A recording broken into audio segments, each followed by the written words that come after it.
Welcome to a deep dive. Today we are strapping in for, well, for a pretty wild journey through horror, dark comedy, and just truly shocking levels of hedonism. Yeah, that's one way to put it. We're tackling the big Burn & Beals Halloween Zombie Saga. And before we go any further, I should probably hand it over to you for a quick heads up. Yeah, necessary one. So just for everyone listening, this deep dive contains analysis of lyrics that include pretty graphic violence and explicit sexual content. Listener discretion is strongly advised. Absolutely. Okay, so with that said, what are we looking at here? We have an extensive stack of source material today.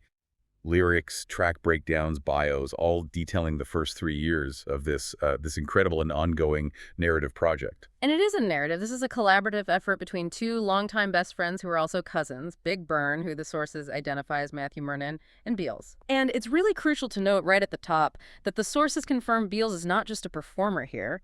He's a talented musician, he's the band leader of Funk Trek, and most importantly, he serves as the producer for this entire saga. Which gives the whole series this consistent sonic and, I think more importantly for our discussion, structural backbone. Exactly. That structural consistency is key. It really is. Yeah. I mean, we're not just looking at a collection of, annual Halloween songs. This is a meticulously plotted canon.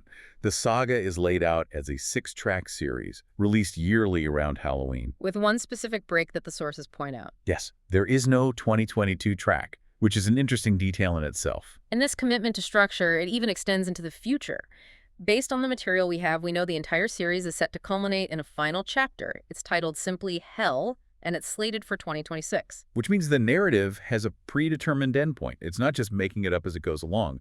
This gives the entire series a sense of an inevitable escalating destiny. Exactly. And our focus today in this first part of our deep dive is going to be strictly on those explosive initial chapters from 2017 to 2019. Right, the first 3 tracks. This arc, it really details the chaotic origins, the foundational dynamic between the two, and the incredibly rapid escalation of their new identity as these hyper-violent, pleasure-seeking zombies. So our mission really is to trace the narratology of that transformation. How does an accidental murder, and we'll get to how accidental it is, shift into this permanent, shared, almost nihilistic partnership? Okay, let's unpack that. Our goal is to trace that exact shift.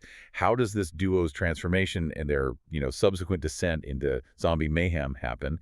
And how does the initial betrayal, immediately morph into this powerful shared destiny over just these first 3 tracks? It's like an accelerated morality decay. It is, but it's all framed through this lens of B-movie horror and this really absurd deadpan comedy. So if we're going to build a thesis for the whole saga, we have to start with the foundation. The entire existence of this duo as the dead boys, it all hinges on an act of violence that is just absurdly cheap. It's the linchpin of the whole thing. It sets the darkly comedic tone right away. The sources are absolutely clear on this. Beals murders his best friend, Big Burn, over the minuscule sum of $2.50. $2.50. That's it. And that immediately establishes this theme, that their new existence as these undead agents of chaos is founded on something utterly pointless, utterly trivial. And that triviality, I think, is what makes the foundation so fascinatingly modern. It's not some grand betrayal, right? It's not for power or love or, millions of dollars. Right. It's pocket change. And that cheapness, it grounds all the supernatural violence that follows in this cynical, almost relatable absurdity. The relationship starts with this profound act of betrayal, but the nature of the zombification, it forces an immediate, really twisted solidarity. And you see this dynamic immediately. Just look at their opening verses in that first track. Beals is, at first, he's the panicked amateur perpetrator. Yeah. The saga literally opens with his frantic confession. It's this stream of consciousness of just pure shock. He says, "Oh my God, I think I killed my friend. I've got his head in a bag in my kitchen." I mean, his delivery there, which we'll break down later, it's all shock. He's using these conversational anchors like, holy shit, what did I do? He is completely unprepared for the consequences of his $2 crime. Right. He's a reluctant killer. He's trapped by his own stupidity. But that panic is immediately countered by Burn. Immediately. Burn, post-revival, is the aggressive, calculated catalyst.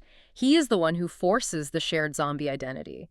He orchestrates this whole revenge plot that ends in a car crash that kills Beals, transforming his best friend from a panic amateur into a fellow undead creature with a shared purpose. Wait, okay, but isn't it more complex than that? I mean, he forced Beals into this.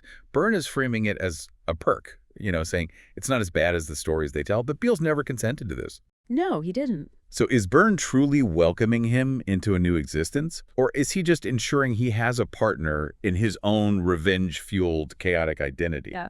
I mean, how much agency does Beals actually have when he first wakes up? And that is the essential tension, isn't it? The source material frames it as an immediate acceptance of a shared, and this is the key word, a liberating destiny. Liberating. Yeah. The core thesis here is that zombification is not the slow, terrifying descent into mindless hunger that we see in traditional lore. It's an instantaneous, energizing, hypersexualized rebirth. Is it upgrade? It's presented as an upgrade. When Beals comes to after the crash, his initial reaction isn't existential dread. It's this feeling of new possibility. He says, I feel so alive this can't be the end, but I really don't feel the same. Right. So the discomfort is there, but it's immediately overwhelmed by this euphoria of being immortal. Exactly. And Byrne frames it that way right away. He says, it's actually soup stove on the other side. Specifically. Soup stove. And the key shift, which really establishes the theme for the entire saga, is the immediate, unbridled appetite for two things: flesh and sex. And Byrne drives that action. He lays out the new rules for their undead partnership. Yeah. He asks Beals, can you show me what it's like to live when you're dead?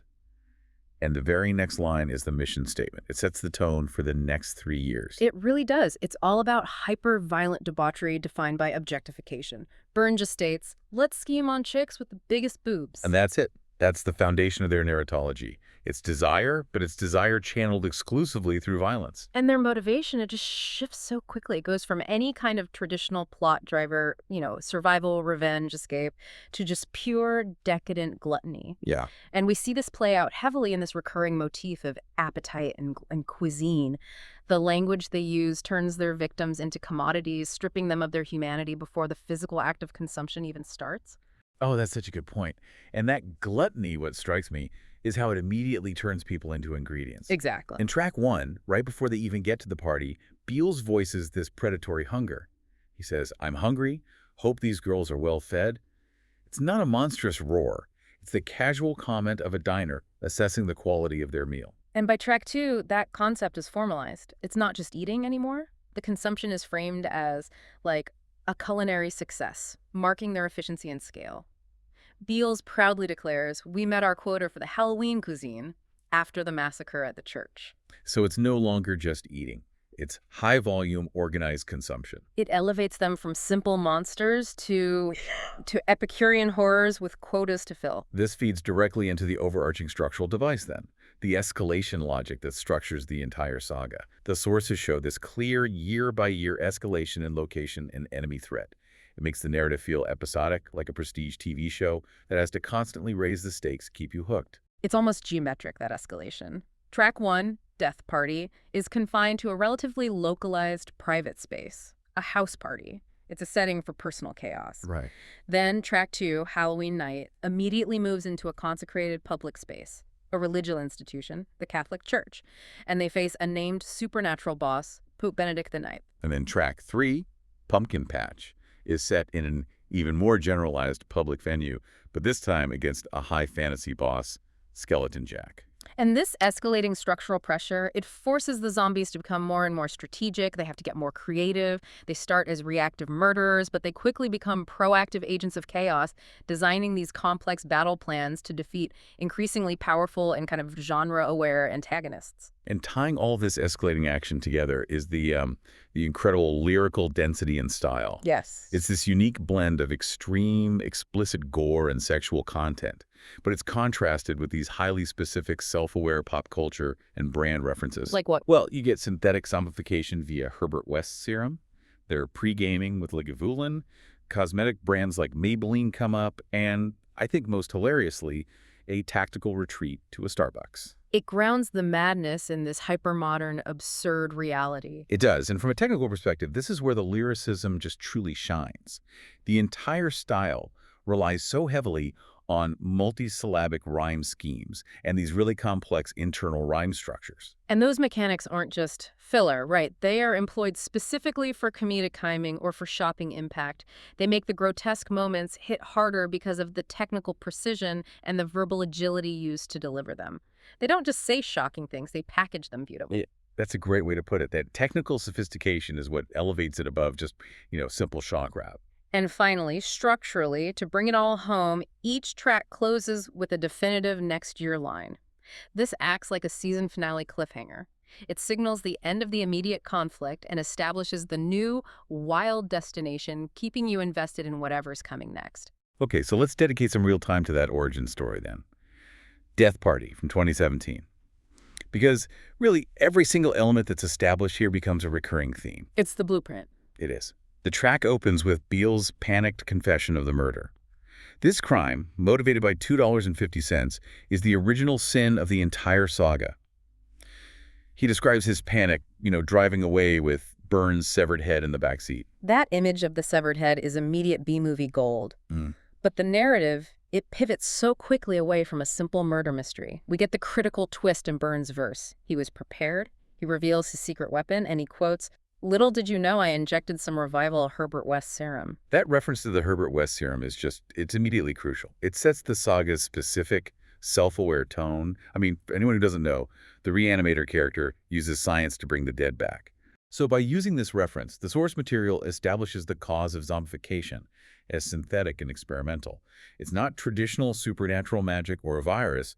It anchors the whole narrative in this high-concept, self-aware splatter horror. And the lyrics used in Burns' confrontation of Beals, they highlight that technical precision we were talking about. It injects this cold, sarcastic element into the revenge. Byrne frames the murder in legal terms, using these complex, multisyllabic rhymes to condemn his friend. He says, "There's no way you're getting off scot-free with murdering me in the third degree." It's the sheer calculation of it. The technique there is that multisyllabic rhyme on scot-free and third degree, which lends this cold, calculated, almost theatrical edge to the revenge. It contrasts so sharply with Beals' sloppy panic. It's like Byrne is scoring his own elaborate planned demise. He absolutely is. And that planning is detailed so meticulously through internal rhyme. It's central to the description of the trap that kills Beals and converts him. Byrne details the escalating internal rhyme of the trap itself. "My head laughs manically to distract, while my body jumps into your car's path." Okay, let's break that down for the listener. You have the internal rhyme operating on manically and path, and then that immediate rapid-fire action of distract and jumps. The density and the speed of those syllables, they mirror the physical chaos and the shock of the collision itself. It's fast, unavoidable, and technically airtight, just like Byrne's plan. So once Beals is revived, Byrne immediately introduces him to the perks of being dead. The focus shifts instantly and completely to pleasure. They agree to scheme on chicks with the biggest boogs. But before they even get to the sorority party, we get more of those specific grounding details. They pregame with Lagavulin Slurpees, and they purchase horny goat weed from a place called Select Mart. That grounding of the grotesque in the absurdly mundane is the saga's secret weapon. I mean, they are committing a horrific crime, resurrecting the dead, and then their conversation just pivots to specific liquor brand pre-gaming. And this desire-fueled hunt is immediate. They are seeking out women in slutty Halloween costumes, which establishes that the violence is driven by this fusion of appetite and sexual aggression. The track really climaxes at the sorority house, Yeah. and we see the difference in the zombies' approaches. Beals tries and fails to seduce a woman in an elf costume. He kind of resigns himself to the rejection, saying, "Damn, she respectfully declines my request. Time to go downstairs, get myself dressed." Right. That small moment of conventional failure, it confirms that sex isn't easy, even for an immortal zombie. Yeah, that's a good point. While Beals is handling rejection, Byrne is achieving the ultimate synthesis of their new purpose. The shift from attempted sex to outright cannibalism and zombification. This brings us to the moment that I think really serves as the saga's grotesque mission statement. It's Byrne's graphic encounter with a woman dressed as a nun. This is the first true cold read moment of the saga. Okay, so this next line, this is the one. Quote, "Girl, I said you're gonna have to die, so I ate her out till she crossed to the other side." Wow. Yeah, I have to pause on that nun quote. It's a thematic violation. Using the language of sexual gratification ate her out, and equating it directly with murder and zombification crossed to the other side, it confirms that for these zombies, pleasure, desire, and violence are now functionally indistinguishable. They're the same thing? They're the same thing. Yeah. The sexual act is the murder, and crossing to the other side is the literal physical culmination of that act. I mean, that sets the tone for the entire moral landscape of the saga. It's the ultimate expression of their new, unbridled, and technically proficient appetite. And the track's nihilistic theme is summarized by Byrne himself right after the encounter. He cements their role as agents of destiny when he says, "She chose this life, I just sealed the lid." So good. They are no longer products of chance or random murder. They are now proactive agents of chaos, and they're justifying their violence as an inevitable fate for their victims. The delivery in track one, it just perfectly maps that emotional arc from panic to glee. Beals' initial delivery in verse one is so frantic, reflecting his shock. He's using those conversational, high emotion anchors like "holy shit" and "goddamn nightmare," which is a great contrast to the incredibly dense technical rhyme scheme of his verse. Right, the amateur is kind of struggling against the professionalism of the writing. Exactly. But that initial panic gives way immediately to shared enthusiasm. After the crash and the resurrection, the tone just snaps. It becomes one of casual, high-stakes partnership. Byrne enthusiastically initiates the plan. It's actually soup's dope on the other side. And Beale's response is so simple. It's conversational and eager. He just says, "Sounds good to me. We're just getting started." And the character voices settle right there. They settle into their shared nihilistic zombie identity, confirming that power dynamic where Byrne is the enthusiastic lead. And we get that crucial layer of dark, absurd comedy right away. The pacing is key. The transition from a bloody crime scene, a gruesome resurrection, and a profound theological violation to a detailed discussion of pre-gaming with Lagavulin Slurpees. It provides the listener with the first true indication that this saga is operating in a unique realm of high absurdity. Yeah, where extreme violence is just treated as a minor inconvenience on the way to a good time. So the thesis for Death Party is clearly defined. It functions as the origin story. It establishes the duo zombie state and their shared, insatiable, hyper-violent appetites, all triggered by a debt of $250 and a synthetic serum. And the track closes with the definitive setup for next year, shifting the scale immediately from the private to the public sphere. Byrne states, and he connects the new violence to the old debt. Thanks next year, I can pay you that green, let's go big and trick-or-treat next Halloween. And the foreshadowing there is crucial. The focus shifts from a private party, a localized crime scene, to the public, organized mayhem of trick-or-treat. This suggests an immediate and necessary increase in visibility and scale for 2018. The world is getting bigger because their appetite is getting bigger. Precisely. So track 2, Halloween Night from 2018, immediately makes good on that promise of escalation. Byrne and Beals go trick-or-treating in the suburbs. The consumption begins right away, targeting victims named Jim and Kim. This is no longer seduction or a party, it's an organized neighborhood hunt. And their newfound invulnerability is asserted so quickly, especially in the confrontation with law enforcement. The police are dispatched efficiently, and the lyrics summarize the zombies' contempt for the living. It's, "Pigs fired their pistols, hit us in the head. Stupid fucks didn't realize we're already dead." After that, they move on to a larger, more imposing target, a mansion, which they quickly identify as a Catholic church. And that location shift is profound. They move from a hedonistic house party to a confrontation with an established moral authority like the Catholic Church. This instantly elevates the conflict from personal horror to a societal and, potentially mythological level. They are challenging not just life, but established power structures and sacred ground. And the profane imagery is dialed up to meet that new setting. We see it immediately in the Maltese, and the graphic imagery Beals uses when he's sizing up the plump old man at the mansion door. He's already thinking of total desecration. Right, he asks, "You think he'd like it if we made him into our livestock, put him in the flock, make him squawk, then eat his cock?" The lyrical technique there is just savage. You get a phenomenal, highly complex triple rhyme structure, the Maltese, on livestock, flock, and cock, and it's tied to this grotesquely dehumanizing imagery. The technical skill used to deliver that shock is what makes it so memorable. It asserts their predatory intelligence and their absolute moral distancing from their victims.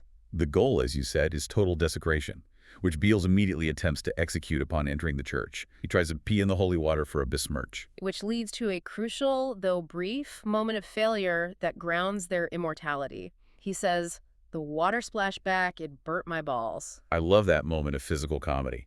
It establishes a limit to their power, however minor and painful. It reminds you that their zombification is B-movie synthetic, not God-level omnipotence. Right. They are subject to the painful rules of the environment they're desecrating. This profound shift in location immediately triggers a classic boss fight narrative structure. They're confronted by red-cloaked figures, like the monks from Resident Evil 4. Another great pop culture grounding. By referencing the Resident Evil 4 monks, they immediately frame the threat level for you. It's a mob of resilient, organized, religious fanatics. And they are led by the ultimate antagonist, who is explicitly identified as Pope Benedict IX.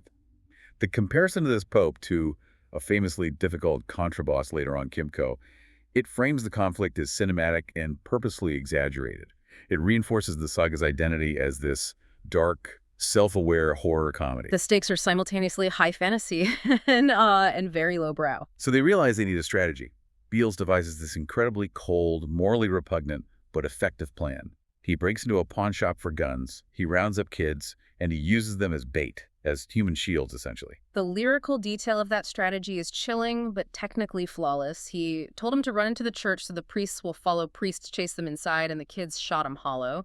The internal rhyme and consonance on that hard K sound in kids and priests, and the internal rhyme and assonance on ammunition and follow, it just links the steps of the plan together seamlessly. It's a ruthless piece of writing for a ruthless tactic. And their individual combat styles are detailed with such vivid, visceral lyricism. Byrne details his close-quarters combat with the priests, showing his pure aggression.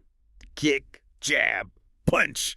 I'm holding him off. I just belong with his own damn cross. That final image is critical. It shows an immediate and effective appropriation of the enemy's symbol, the cross against the enemy. They are turning the sacred weapon into a profane tool of war. The ultimate confrontation is pure fantasy horror. The Pope transforms, morphing into the boss Kimco from Contra, but he's quickly defeated when the duo exploit his Achilles heel, his eye. They defeat a video game boss in a church by shooting his eye out. The scale of the victory is massive, cementing their dominance over both the earthly and the fantasy realms. In terms of delivery, the structure of Halloween Night is noticeably different from track 1. It's an alternating chorus, repeated multiple times. Right, which emphasizes their unity. It serves as this rhythmic, almost ritualistic rallying cry. It's Halloween night, here to eat your meat.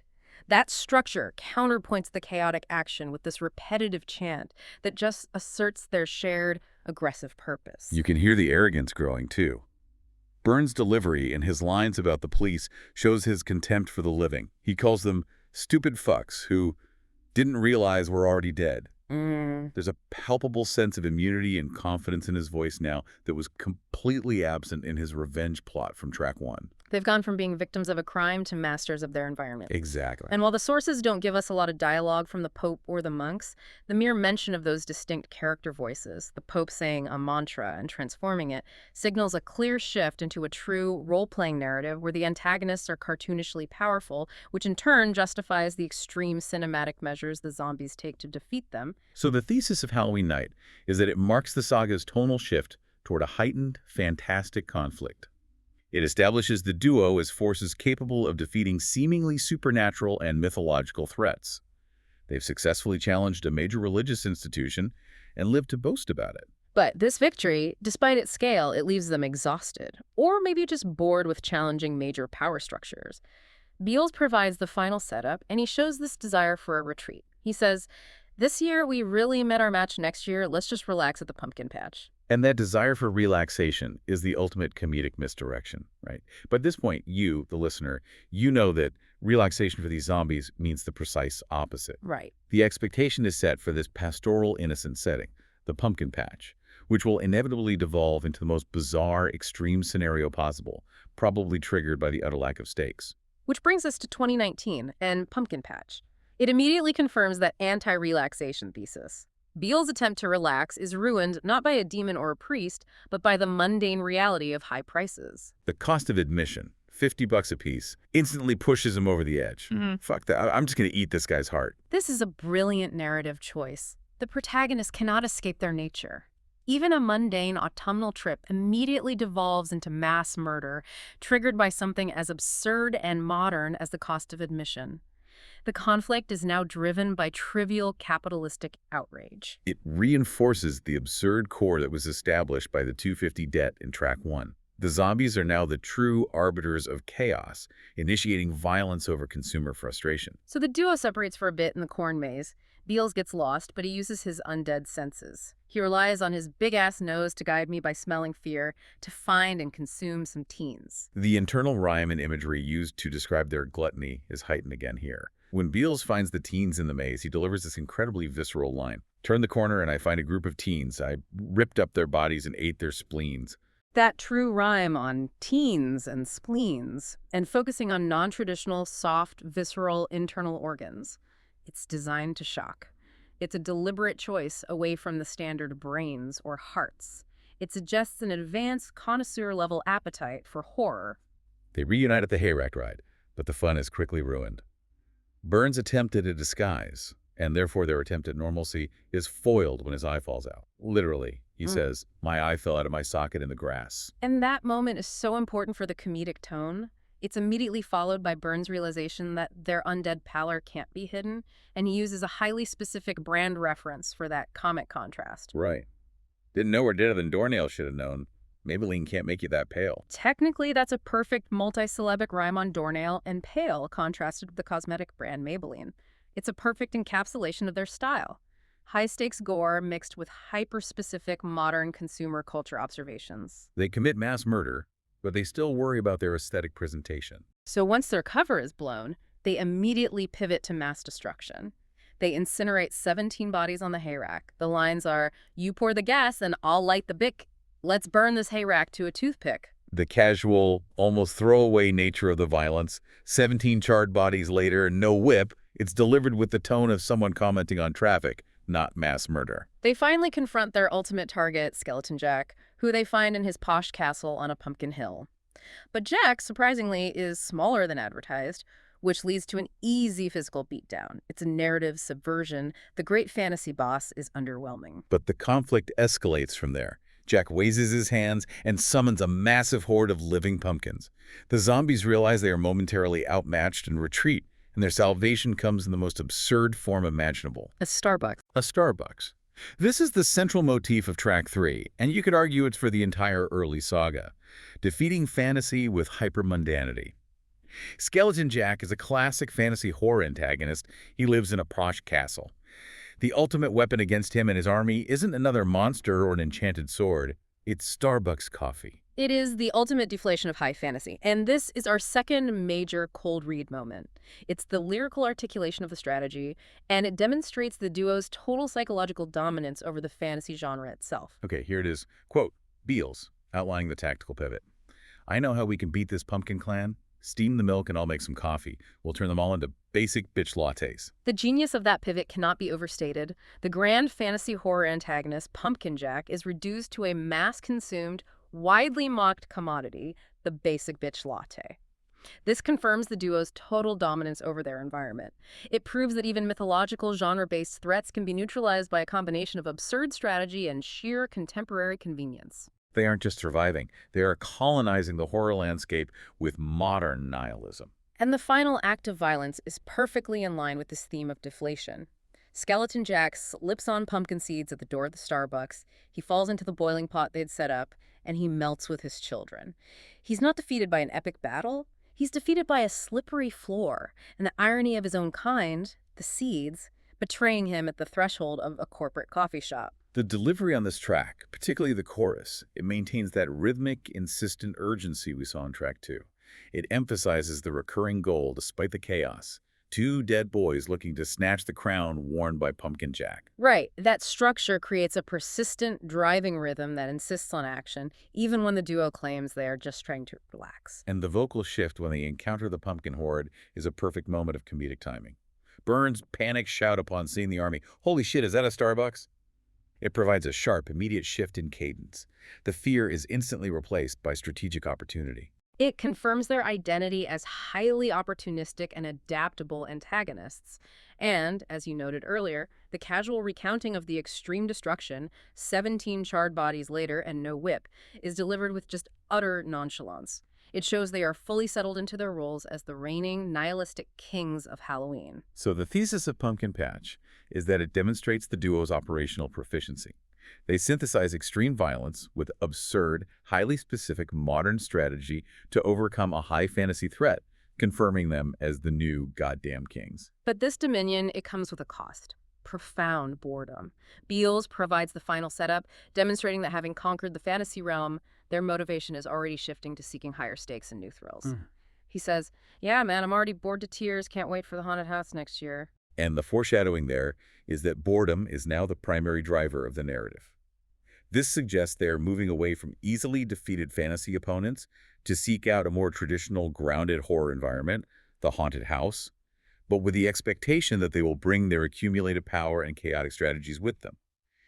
The narrative engine has shifted from revenge and hedonism to existential restlessness. So if we look back at the first 3 years, 2017 to 2019, we have seen a dizzying arc. The protagonists evolved from accidental murder over $2.50 to literal zombie kingship. All powered by synthetic science, fueled by Lagavulin Slurpees, and perfected by a mastery of modern absurdity. The structure is built on this narrative escalator, leading them to increasingly bizarre confrontations that require increasingly complex strategies. The core of the saga, as revealed in these early tracks, is acceleration. They initially embraced the chaos forced upon them, but by track 3, they are actively seeking conflict, even initiating mass murder over something as minor as the cost of admission to a seasonal venue. Right. Their zombie existence cannot sustain boredom, and this psychological pivot, the hunt for higher stakes, is the crucial takeaway from part 1. And this raises an important question that the saga has to address going forward. When chaos and violence become your predictable destiny, what happens when you run out of things to destroy in your immediate known vicinity? The sources suggest a continued external search for conflict. That is the question, and we have 3 more tracks to explore to find the answer. Next time, in part 2, we cover the later tracks, following that need for conflict into even darker, more complex territory. We'll examine the search for the elixir of life in the haunted house from 2020. The existential and highly personal threats of the carnival from 2021. And the grand finale at Rolling Hills Asylum in 2023, and what the sources reveal about the promised final chapter, Hell, which is slated for 2026. Join us then as we continue our deep dive into the expanding and increasingly ambitious Halloween Zombie Saga. Welcome back to the deep dive. We are jumping right back in. Part 2 of this massive, just 6-year spanning horror epic. The Big Burn and Beals Halloween Zombie Saga. And before we go any further, we have to get this out of the way right up front. Oh, absolutely. The content advisory. Yep. Because of the extreme nature of the source material we're looking at today, we really must issue a mandatory content advisory. These lyrics contain graphic violence and explicit sexual content. And it is absolutely necessary, especially given where this saga goes. So a quick recap. When we last left our undead protagonists, Big Burn and Beals, they had just finished what you could call the hedonistic phase of their undeath. Right, that was 2017 to 2019, the tracks Death Party, Halloween Night, and Pumpkin Patch. Exactly. And they'd gone from this accidental drug-fueled murder to just mayhem, and then to actively seeking out these increasingly absurd adversaries. I mean, a historical pope who turns into a video game boss, a sentient pumpkin god. They neutralize with a Starbucks latte. Right. So that first phase was all about reactive chaos. It was opportunistic. It was almost fun for them. They were enjoying being destructive. But the sources we have for this second part, for tracks 4 through 6, from 2020 to 2023, they document this profound pivot. It's almost philosophical, really. Our zombies stop just reveling in the destruction and they start looking for something, meaning maybe, or at least a stable state of being. They start asking real questions. Can they reverse this? Can they find a home? And if the answer to both of those is no, then where do they end up? So they transition, and it's a dramatic transition, from this destructive joy to seeking genuine relief, or when that fails, embracing this utter permanent damnation. So our mission today is to really analyze that turn. We're going to look at their failed quest for revival, their disastrous attempt at domesticity, and finally their inevitable end, delivered by a superior predator. Which all sets the stage for their descent into literal hell. Okay, let's stop summarizing and just dive in. Let's unpack this journey, starting with track 4 from 2020. Yes. Yeah. Haunted House. And this is the track where the writers just completely pull the rug out from under the audience's expectations. Because for the first time, they aren't looking for a fight. No. They're actively trying to reverse their condition. They open the track in Dunbar, Nebraska, and they're searching for the ultimate antithesis to what they are, the elixir of immortality. The track kicks off with Big Burn taking on this really solemn persona. The Dunbar Chronicler. Yeah, and he recounts this local legend about a farmer, Ted Clearwater, who experimented heavily in the search for the elixir of immortality and developed 2 final concoctions. Drank the wrong one, killed his family, took his own life. But the correct vial, the real one, is still somewhere in this haunted house. So they split up to find it. And this Yeah. is interesting. Byrne goes to the basement, confronts Ted's ghost, and for all the violence he's dished out, he's suddenly vulnerable. He screams like a toddler. It's this flash of genuine, almost human terror, even in his undead state. It's a great little character moment. Meanwhile, Beals goes upstairs and has a very different kind of confrontation. He meets Ted's daughter, who's holding her own severed head by the hair. And she knows his name. She says Beals, which makes it so much more personal. She's testing him, you know. She senses this residual guilt from the very beginning of the saga, and she suggests this sacrificial trade. She says, trade your life in so he can live like he did before he met you. And that test forces the confession that really is the engine for this whole thing, even years later. Beals just admits it, the foundational sin. He says, but I killed Byrne 4 years ago, and he killed me too. So he agrees to her deal. He'll kill Ted to prove he's, I guess, committed to this moral exchange. But the climax is just pure subversion. Ted, played by Ted Clearwater. Ted Clearwater, yeah. He hands Byrne a vial. Yeah. Byrne downs it immediately and then just yells, what in the fuck is this? This elixir tastes like piss. And the daughter reveals, yep, that was Ted's urination brew. The actual defeat of Ted Clearwater is just spectacular. It's this commitment to low-tech, high-gross-out comedy. They don't use magic. They use home appliances. Byrne's idea. We can suck his ass up in a shop vac. Grab that one I saw out back. After they trap him, Beals delivers the final grotesque punishment. He says, let's blow him into the piss vial where he will forever reside. It's just brutal. So then Beals finally drinks the real vial. And nothing happened to me, which forces Byrne at this really blunt, almost sad conclusion. Well, there's a huge waste of time. Guess the dead can't revive. Thematically, this trek is just, it's vital. This whole search for the elixir signals their desire for mortality. I mean, up until now, being undead was a superpower. It was chaotic fun. And now it's a burden. Exactly. The decision to actively try to undo it, even in the middle of a rampage, it reveals this deep underlying dissatisfaction. This isn't just being unhappy, it's the realization that their existence is defined by the very thing they're trying to escape. I think it's the disappointment that really fuels the shift. You know, the failure is structurally necessary. It pivots them away from just having fun and toward this kind of committed existential despair. They were tired of not being alive. Which sets up that whole alternating chorus, right? We're after the elixir of life, so we can be zombies no more, tired of not being alive. We want to walk with the living once more. This is where the saga really matures. They realize being a zombie doesn't free you from, like, basic human needs. And one of those needs is finality, or at least a true sense of existence. And the writers use this very sophisticated structure to sell that gravity before they pull the rug out with the joke. The introduction from Big Byrne as the Dunbar chronicler. Yeah, that performance is key. It is. He uses this strong internal consonance, this rhythmic repetition to ground the story. Listen to how he sets the stage. He experimented heavily in the search for the elixir of immortality and developed 2 final concoctions. It sounds so serious. It does. That flowing sound experimented heavily. The internal link between immortality and concoctions, it creates this gravitas, like you're listening to some old-time radio drama, and then it's immediately undercut by the absolute absurdity of the plot. That formal tone makes the confrontation between Beals and the daughter even stronger. She's forcing him to confront the origin of guilt. That's the engine of the entire saga. And the fact that the initial murder, the one over $2.50 back in Death Party, still has this thematic weight, it shows that the trauma didn't just disappear when they became zombies. It's a spiritual weight they've been carrying. It's the closest they ever get to an apology, really. Beals saying, but I killed Byrne 4 years ago and he killed me too. Yeah. It's not just exposition, it's an admission that this whole thing, this whole arc, is the result of a shared reciprocal act of violence. Their fates are completely intertwined because of that one senseless debt. But as soon as that moral test is over, it's like a switch flips, and they go right back to their signature dark comedy and grotesque imagery. Oh, instantly. The fight with Ted's ghost maintains that physical absurdity.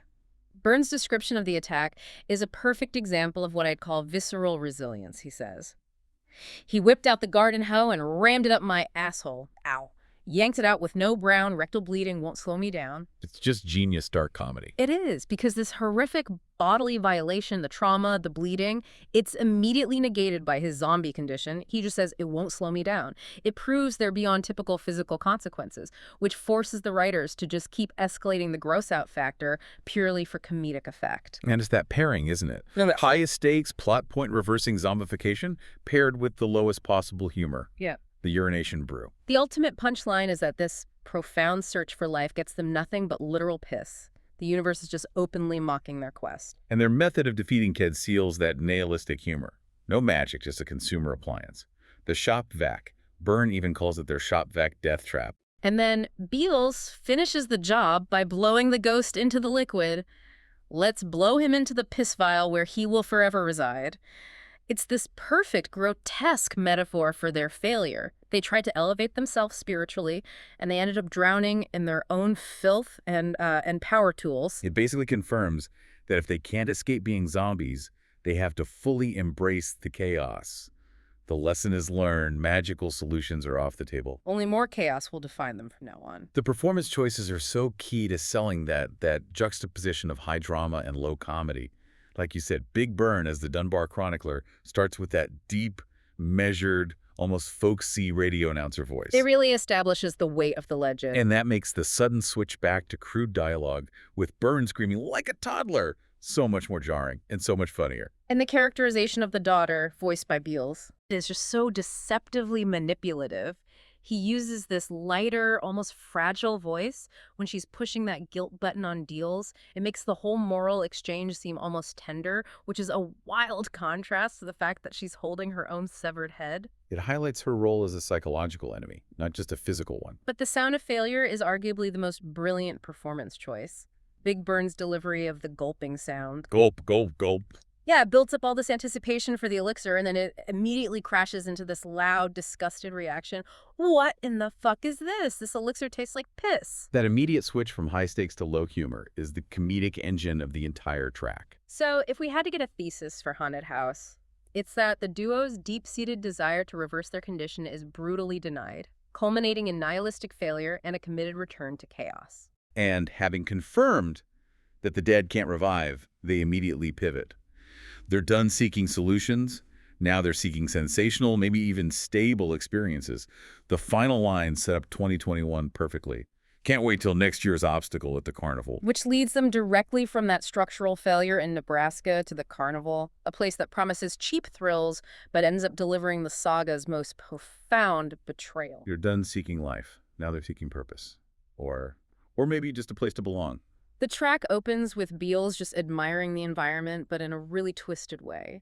He loves its calculated ugliness. He says, "Byrne, look at this disgusting place. It's beautiful. I think I am in love with this evil carnival." And they accept a job from the midget, who's played by Big Byrne, to perform as freak show attractions. He even promises them free funnel cakes. This marks a huge turning point. A search for stability. We could call it failed domesticity. Byrne says it's better than the joint, and they openly want to cease to roam and have a place that we could call home. Beals even voices this hope for, like a traditional fairy tale ending. Maybe this is our next chapter. Finally, we can live happily ever after. Their performance is pure body horror. They're ripping off their decayed epidermal, Byrne's taking his head off. The crowd loves it. Look in the midget as the midget reveals the contract's fine print. And it's a crushing clause. It dictates that every other week, Roger the Clown has to make his dick go brown as his pork sword enters your ass. And that one line just shatters their dream of sanctuary. Instantly, they go from being the perpetrators of chaos to the victims of this professional contractual exploitation. After 3 months of this, Beals has had enough. He plots revenge, and he uses his unique zombie body to do it. He suggests weaponizing his own insides, saying, "Take this bear trap and stick it up my butt." The revenge is, it's executed. Roger the Clown is castrated, and Beals retrieves the severed organ, boasting he held it in my anal canal. Roger dies, but not before giving them one last crucial piece of advice. Kill the midget. So the chase ends in the Hall of Mirrors. The midget tries to activate a trapdoor, send them into the eternal void. And in this peak moment of just grotesque ingenuity, Byrne reaches into Beals' body, grabs Roger's severed penis, and uses it as a whip to swipe the midget's feet out from under him. sending him to his doom. The central theme here is just the absolute impossibility of finding sanctuary in undeath.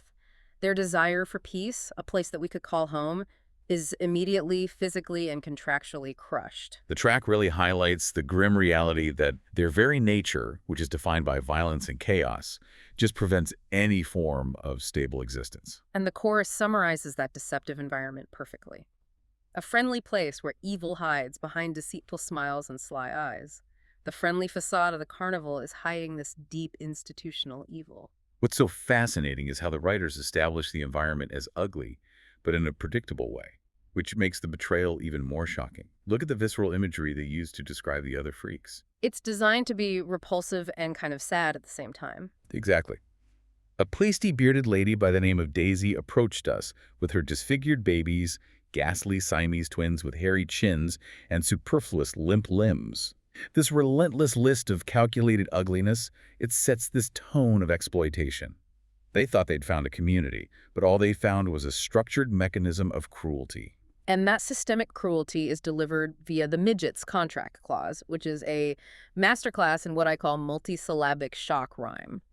The lyrical technique forces you to grapple with the quality of the writing versus the repulsion of the content. So the craft is at odds with the subject again. Completely. The midget leads with the insult that sets the whole rhythm. I figured it's about time I let you disgusting zombie cucks know about the fine print of our contract.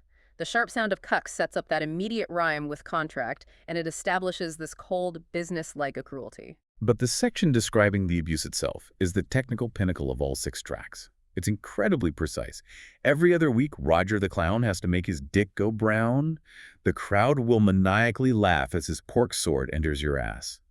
Talk about the mechanics of that. Why does it hit so hard? You have 2 sets of really tight rhymes coupled together. Clown and brown are a perfect pairing that delivers the core repugnant act. Then you get the multisyllabic complexity of maniacally laugh, which provides the exact rhythm and word count needed to land that final end rhyme on ass. The density of the rhyme scheme ensures that this repulsive content is delivered with undeniable technical precision. It maximizes the shock value while at the same time demonstrating the writer's commitment to lyrical skill, no matter the subject. And this naturally leads to the theme of the weaponization of gore, their willingness to use their own bodies and the physical remains of their victims as instruments of revenge is taken to its absolute extreme here. Beals saying, "Take this bear trap and stick it up my butt," shows that their bodies aren't limits anymore. They're purely strategic tools. And the act of burn, reaching into Beals' anal canal to retrieve a severed penis and then use it as a weapon. That is the zenith of grotesque ingenuity in the entire saga. It moves beyond simple violence. It's systemic. It's tactical gore. It confirms that chaos isn't just their environment. It's their functional mode of operation. They can't find peace, so they have to create an escalating form of violence just to survive the exploitation. They destroyed the possibility of sanctuary, and now they destroy the exploiter with his own tool, quite literally. The delivery of that contract clause is so crucial. Big Burn, as the midget, uses this cold, matter-of-fact, almost bureaucratic tone. It's way more chilling than if he just screamed it. Oh, yeah. It emphasizes that this cruelty is a business transaction, not an emotional outburst. It highlights the dehumanizing nature of it all. And Beals' commitment to the role of the Avenger is just palpable. The performance required to deliver those lines about the bear trap and retrieving the organ. It shows their willingness to endure suffering for the sake of revenge. It's a complete strategic and physical shift from the emotional vulnerability we saw back in Haunted House. And the ultimate payoff is that sharp, satisfying note of retribution when Big Burn delivers the midget's final scream, "No," as he plummets into the eternal void. Yeah. It closes the chapter on their subjugation with this visceral burst of triumph. But of course, it leaves them, once again, without a home. So the thesis for Carnival: a definitive study in professional exploitation and extreme body horror, establishing that the duo can only survive through escalating grotesque violence, thereby destroying any lingering hope for peace or structure. And having abandoned the hope of revival in Track 4 and the hope of sanctuary in Track 5, the path forward is entirely clear. They're now actively seeking the next challenge, moving toward total final chaos. The final lines explicitly set up 2023. Looks like we're done with Carnival thrills. Let's go visit the mentally ill at the asylum known as Rolling Hills. Which brings us to the latest chapter, Rolling Hills Asylum. This track takes all the despair established in the previous 2 years and just brings it to this destructive, definitive conclusion. And the track is framed by a new narrator, right? Big Burn as Old Man Dan. Yes, and he establishes the setting, Rolling Hills Asylum, and their purported and incredibly flimsy motive, eat the wicked Rolling Hills staff and free the oppressed. They're trying to frame their latest rampage as a good deed. But that facade of heroism just collapses immediately.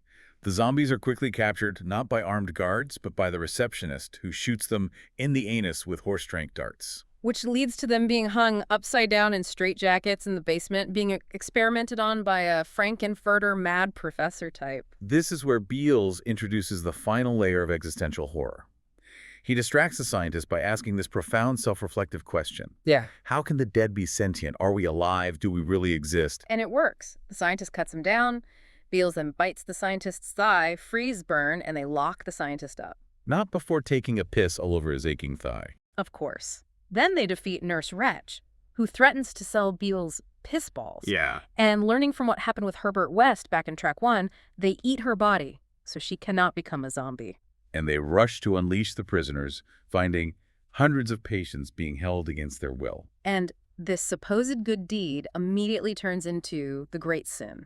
They save one innocent person, a sweet, wrinkly old man named Dan who rushes off, but then the truth sinks in. They've freed notorious serial killers, specifically Gacy, Petrushkin, and Dahmer. Beals voices their moral quandary. He frames the dilemma as their potential greatest sin. But in this pivotal ideological bridge, they just embrace their nature. Look at ourselves. It's clear to see that chaos is our destiny. From there, they storm the city, they target the World Series at Yankee Field, and they devour baseball player Aaron Judge. The mass panic is compared to a tickle-me-elmo stampede. But their rampage is cut short when Jeffrey Dahmer appears, and his presence makes them feel paralyzed. Dahmer, the ultimate predator, kills them both. He slices Beals in half and ate my ass, and chops Burns' head to be well fed. And the saga ends right there, on a supernatural note. An earthquake cracks open Yankee Field, and the devil came forth to seal the deal. Their souls descend to hell. The core theme here has to be the ironic good deed. The idea that even when they try to be altruistic, their intrinsic chaotic nature guarantees disaster. Oh, absolutely. The chorus, it's about time that we finally did a good deed by setting free those held in captivity, is critically juxtaposed with the reality that they've unleashed killers ready for a real-life sequel to The Purge. Their entire attempt at moral reform fails because they are incapable of distinguishing between the oppressed and the truly dangerous. This track is really the ideological culmination of the whole 6-year arc, isn't it? They face the moral consequence of their choices in that bridge. If we let these psychos out of here, the city will be drowning in fear. But instead of backing down, they actively choose nihilism. They embrace the destructive force that has defined them since 2017. Look at ourselves. It's clear to see that chaos is our destiny. Having failed to get revived in Track 4, having failed to find sanctuary in Track 5, they finally realize that chaos is the only constant for them. And that decision to embrace destiny, it sets the stage for the structural necessity of the ultimate predator.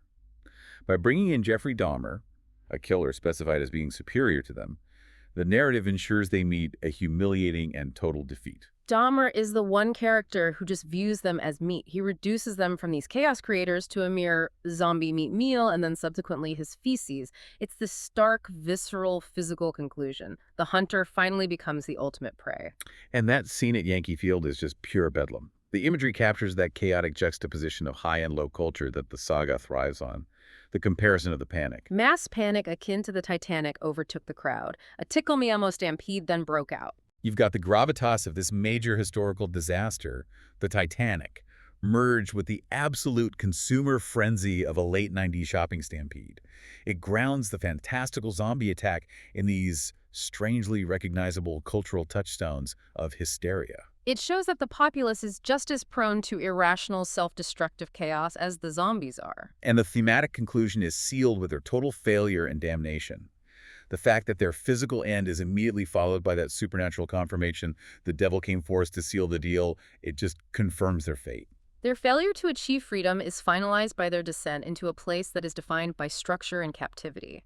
And crucially, Beals' existential question to the mad professor. How can the dead be sentient? Are we alive? Do we really exist? It's answered by the end of the track.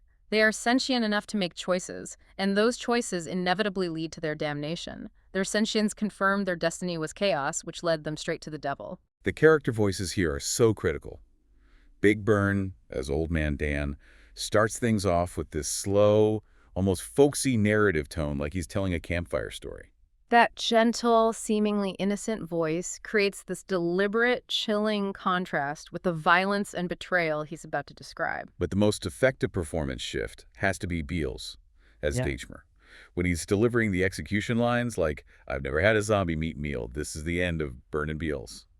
The voice is just cold. It's chilling. It's totally devoid of the comedic bluster that usually defines the main characters. It emphasizes Dahmer's superior clinical menace, and it signals the definitive, non-comedic finality of their physical existence.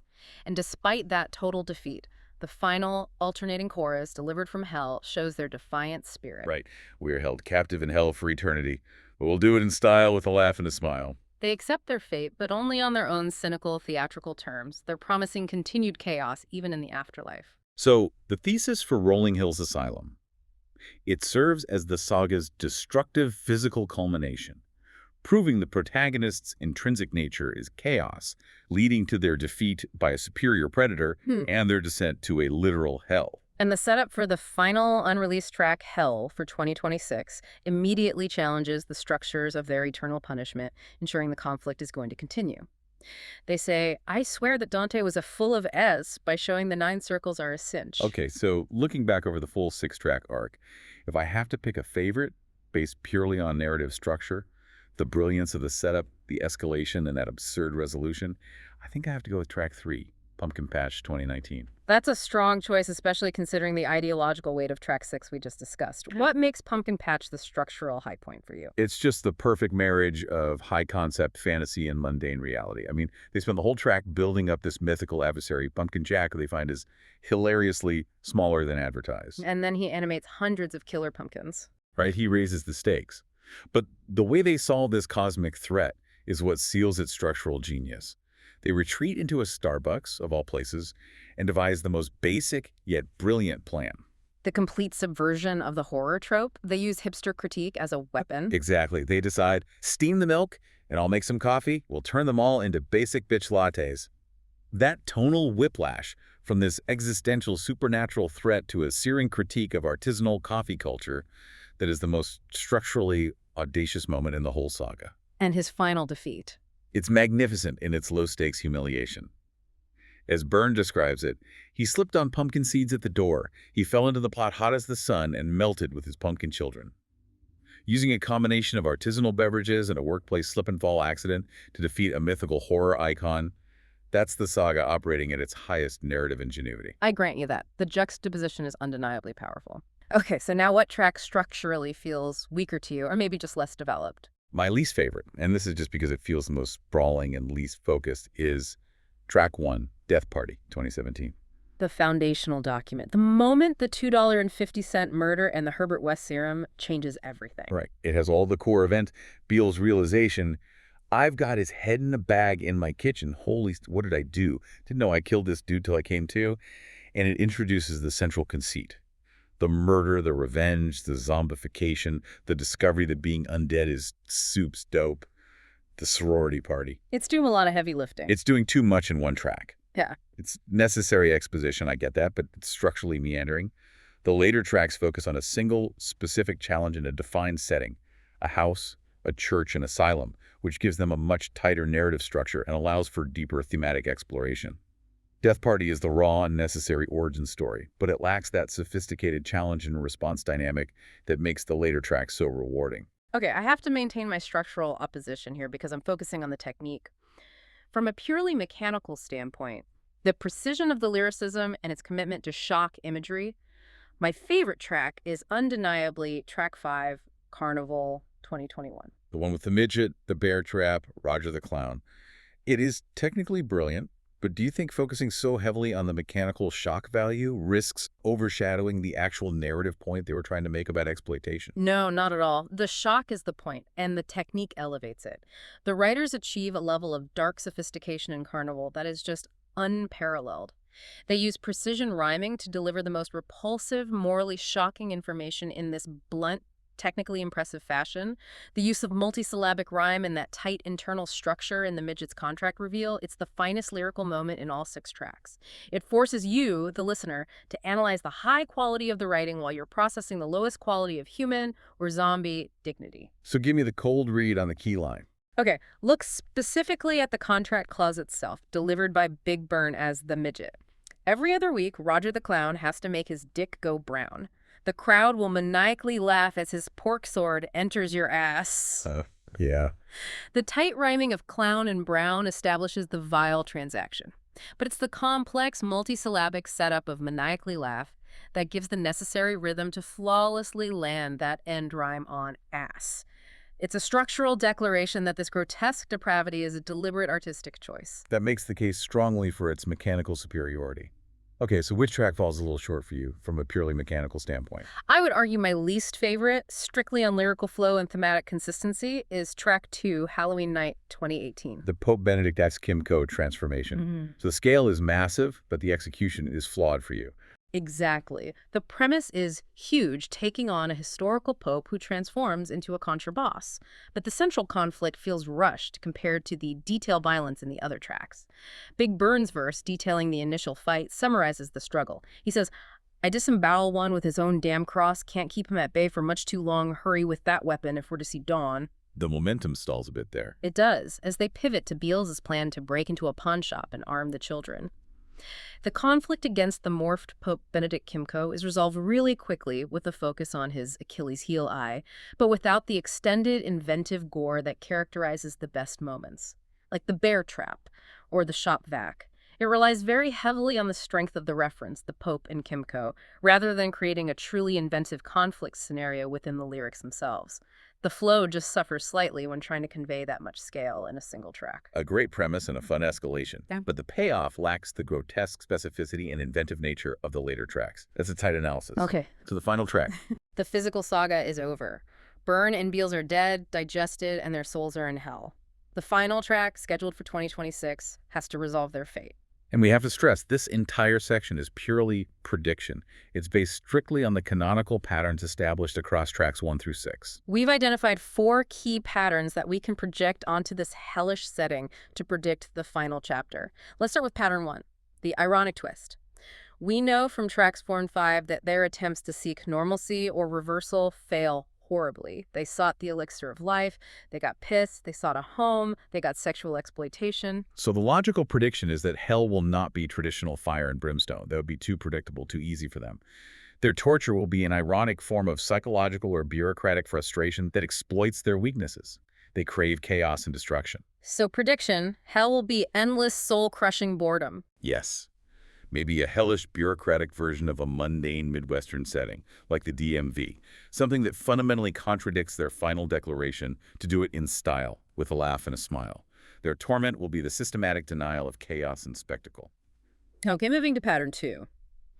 Challenging authority mythology. The final line of Rolling Hills Asylum is a direct, defiant challenge to the structures of the afterlife. I swear that Dante was a full of SE by showing the 9 circles are a cinch. This suggests the narrative requires a direct conflict with mythological figures or established structures in the afterlife. We already saw them fight a historical figure, Pope Benedict, and a mythical one, Pumpkin Jack. So, prediction. They will encounter and attempt to cause unrivaled bedlam, citing the anchor from track 6 by fighting established mythological figures or the physical manifestations of hell itself, trying to prove Dante's diagram is inaccurate. If they can turn a pumpkin patch into a war zone, they will certainly try to disrupt the circles of hell by sheer force of will. The conflict won't just be physical, it'll be an insurrection against the literary and theological definition of damnation. They'll be the chaotic anti-Dante.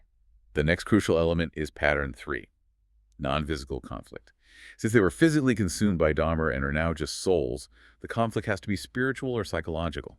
They can't solve problems with a bear trap or a shop fag anymore. Their weapons have to be rhetorical. This means the final battle will likely be a test of their nihilistic philosophy, focusing on that mantra they embraced in track 6. Chaos is our destiny. Prediction. The devil, or some high-ranking demon, will challenge their commitment to chaos, maybe offering them a way out if they renounce it. The climax will be a final, defiant verbal confrontation where they refuse, opting for eternal, cheerful chaos over some manufactured peace. They'll redefine what damnation means to them. Finally, we have to project pattern 4, the ultimate fate. The core tension in the end of track 6 is their declaration to face hell in style with a laugh and a smile. Despite their physical destruction, their spirits are still defiant. So, prediction.